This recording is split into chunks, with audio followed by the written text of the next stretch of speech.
Yeremia pasal 6 ayat 1 sampai 30.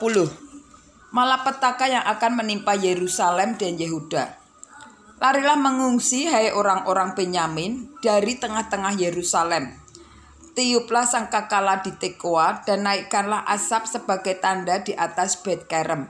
Sebab malapetaka telah mengintai dari utara, yakni suatu kehancuran besar. Adakah putri Sion sama seperti padang yang paling disukai, sehingga gembala-gembala mendatanginya, beserta kawanan ternak mereka? Mereka telah memasang kemah-kemah sekelilingnya, masing-masing memakan habis apa yang didapatnya. Persiapkanlah perang melawan dia. Ayo, marilah kita maju, menyerang pada tengah hari. Celakalah kita, sebab matahari sudah lingsir, bayang-bayang senja hari sudah memanjang. Ayo, marilah kita maju menyerang pada waktu malam dan merusakkan puri-purinya. Sebab beginilah firman Tuhan semesta alam. Tebanglah pohon-pohonnya dan timbunlah tanah menjadi tembok terhadap Yerusalem. Itulah kota yang harus dihukum, hanya penindas saja yang di dalamnya. Seperti mata air meluapkan air, demikianlah kota itu meluapkan kejahatannya. Kekerasan dan aniaya terdengar di dalamnya. Luka dan pukulan selalu ada kulihat. Terimalah pengajaran, hai Yerusalem, supaya aku jangan menarik diri daripadamu, dan supaya aku jangan membuat engkau sunyi sepi, menjadi negeri yang tidak berpenduduk. Beginilah firman Tuhan semesta alam, petiklah habis-habisan sisa-sisa orang Israel, seperti pokok anggur dipetik habis-habisan. Kembalilah seperti pemetik buah anggur, dan tanganmu mencari-cari buah pada ranting-rantingnya. Kepada siapakah aku harus bicara dan bersaksi, supaya mereka mau memperhatikan? Sungguh, telinga mereka tidak bersunat, mereka tidak dapat mendengar. Sungguh, firman Tuhan menjadi cemoohan bagi mereka, mereka tidak menyukainya. Tetapi aku penuh dengan kehangatan murka Tuhan, aku telah payah menahannya, harus menumpahkannya kepada bayi di jalan dan kepada kumpulan teruna bersama-sama. Sesungguhnya, baik laki-laki maupun perempuan akan ditangkap, baik orang yang tua maupun orang yang sudah lanjut usianya.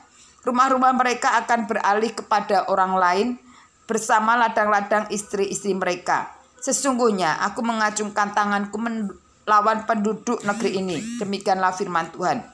Sesungguhnya dari yang kecil sampai yang besar di antara mereka semuanya mengejar untung, baik nabi maupun imam semuanya melakukan tipu. Mereka mengobati luka umatku dengan memandangnya ringan. Katanya, damai sejahtera, tetapi tidak ada damai sejahtera. Seharusnya mereka merasa malu sebab mereka melakukan kejijikan.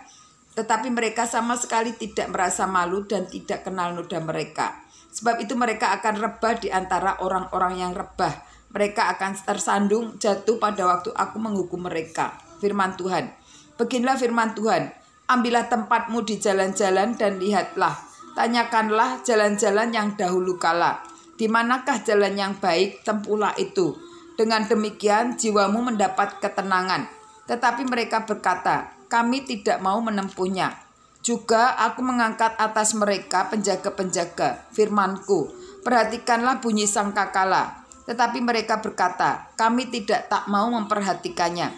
Sebab itu dengarlah, hai bangsa-bangsa, dan ketahuilah, hai jemaat, apa yang akan terjadi atas mereka.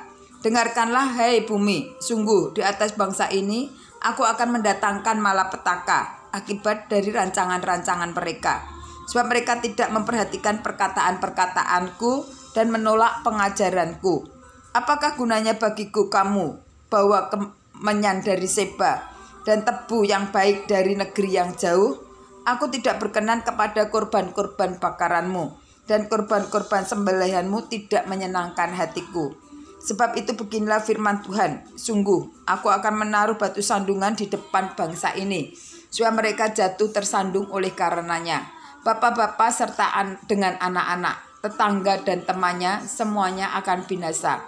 Beginilah firman Tuhan, sesungguhnya suatu bangsa akan datang dari tanah utara, suatu suku bangsa yang besar akan bergerak maju dari ujung bumi. Mereka memakai panah dan tombak, dan mereka bengis, tidak kenal belas kasihan. Suara mereka gemuruh seperti laut. Mereka mengendarai kuda, berlengkap seperti orang maju berperang, menyerang engkau, hai Putri Sion. Kami telah mendengar kabarnya, tangan kami sudah menjadi lemah lesu. Kami telah mendengar kabarnya, tangan kami sudah menjadi lemah lesu, kesesakan telah menyergap kami. Kami kesakitan seperti perempuan yang melahirkan. Janganlah keluar di padang dan janganlah berjalan di jalan, sebab pedang musuh mengamuk, kegentaran datang dari segala jurusan. Hai putri bangsaku, kenakanlah kain kabung dan berguling-gulinglah dalam debu. Berkabunglah seperti menangisi seorang anak tunggal. Merataplah dengan pahit pedih. Sebab sekonyong-konyong akan datang si pembinasa menyerangmu. Yeremia pasal 6 ayat 27-30. Yeremia menjadi penguji umat. Aku telah mengangkat engkau di antara umatku sebagai penguji. Engkau harus tahu bagaimana menyelidikinya dan harus menguji tingkah langkah mereka. Semua mereka adalah pendurhaka belaka, berjalan kian